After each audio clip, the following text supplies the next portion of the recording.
আসলে আশুরা তো আমাদের সংস্কৃতিরই অংশ, যদিও ঘটনা বিভিন্নভাবেই বিভিন্ন আকার ধারণ করে। ঠিক আমাদের দেশে এই আশুরাটা যে আকার পাবলিকলি ধারণ করেছে সেটা এককেন্দ্রিক, যেটা আমি অনুভব করি সেটা হচ্ছে শুধু কারবালা। কারবালা কেন্দ্রিক। এদেশের মানুষ আশুরা আসলে মনে করে যে কারবালাই আশুরার একমাত্র প্রতিপাদ্য, অথচ এটা সঠিক নয়, যেটা আপনি বললেন। তাহলে এক্ষেত্রে কি কোরআন হাদিসে কোনো বক্তব্য আছে? অবশ্যই আছে। আশুরার যে মর্মান্তিক ঘটনা কারবালায় ঘটেছিল সেটাও অবশ্যই ইতিহাসের অংশ, ইতিহাসে একটি সত্য ঘটনা, সত্য কথা। কিন্তু সেটা তো ঘটেছিল রাসূলুল্লাহ সাল্লাল্লাহু আলাইহি সাল্লামের ইন্তেকালেরও ৫১ বছর পরে, ৬১ হিজরিতে। তো এটা তো কোরআন হাদিসে থাকার কথা নয়, কারণ যেহেতু এটা অনেক পরের ঘটনা। তাহলে আশুরা কেন্দ্রিক কোরআন এবং হাদিসের বক্তব্য কি? যদি সেটাকে আমরা সামনে আনি তাহলে আমরা যা আশুরা কেন্দ্রিক জানি এটা কিছুটা কিন্তু ম্রিয়মান হবে। কোরআন সুন্নাহ নিশ্চয়ই ব্রাইট। আল্লাহ তাআলা আশুরা যে মাসে ঘটেছে সে মাস তো মুহররম।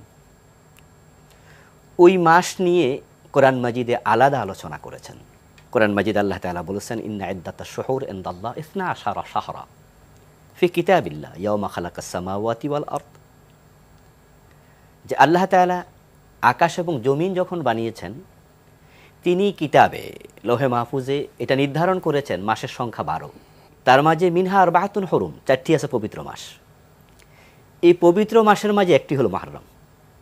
রাসূলুল্লাহ সাল্লাল্লাহু আলাইহি সাল্লাম বলেছেন যে আরবাআতুন হুরুম যে 4টা, সালাসাতুন মুতাওয়ালিয়া, যুলকাদা, যুলহজ্জা, মুহররম ও রজব। তাহলে মুহররম মাসের স্পেশালিটি এটা কোরআনে আল্লাহ বলেছেন।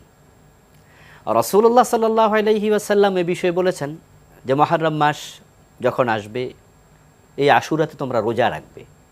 অর্থাৎ মুহররম মাসের 10 তারিখে রাসূল রোজা রাখতে বলেছেন, তিনি রোজা রেখেছেন। প্রশ্ন হতে পারে কেন? উত্তর হলো রাসূলুল্লাহ সাল্লাল্লাহু আলাইহি ওয়াসাল্লাম যখন তিনি মদিনায় হিজরত করলেন, ইবনে আব্বাস রাদিয়াল্লাহু তাআলা আনহুমা বর্ণিত একটি হাদিস রয়েছে, ফাওয়াজাদাল ইয়াহুদা আসসিয়ামা। তিনি মদিনায় হিজরত করে দেখলেন ইহুদিরা রোজা রাখছে কোন একটি দিবসে। আল্লাহর হাবিব সাল্লাল্লাহু আলাইহি ওয়াসাল্লাম প্রশ্ন করলেন, মাহাযাল ইয়াউম আল্লাযী তাসুমুনাহু, এই দিনে তোমরা কেন রোজা রাখছো, কারণটা কি? তখন তারা জবাবে বলল, হাযা ইয়াউমুন আযীম, এটা কি মহা মহিমান্বিত দিবস। এই দিবসে আল্লাহ তাআলা ফেরাউনকে তার সৈন্য সামন্তকে পানিতে ডুবিয়েছেন এবং হযরত মূসা আলাইহিস সালাম এবং বনী ইসরাঈলকে আল্লাহ সেদিন মুক্তি দিয়েছেন। আর হযরত মূসা আলাইহিস সালাম মুক্তি পাওয়ার পরে আল্লাহর কৃতজ্ঞতা স্বরূপ তিনি এই দিবসে রোজা রাখতেন। আর আমরা তার উম্মত, আমরা রোজা রাখি।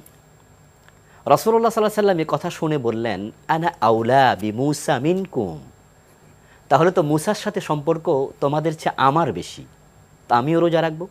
আমার হক বেশি, হক বেশি, সম্পর্ক বেশি, নৈকট্য বেশি। তিনিও আল্লাহর নবী, আমিও আল্লাহর নবী। তাহলে আশুরা কেন্দ্রিক মূল পর্বটা কিন্তু রাসূল নিজে উদযাপন করেছেন, সেলিব্রেট করেছেন। এখন বিকাশ অ্যাপে পাবেন দেশের প্রথম ডিজিটাল লোন।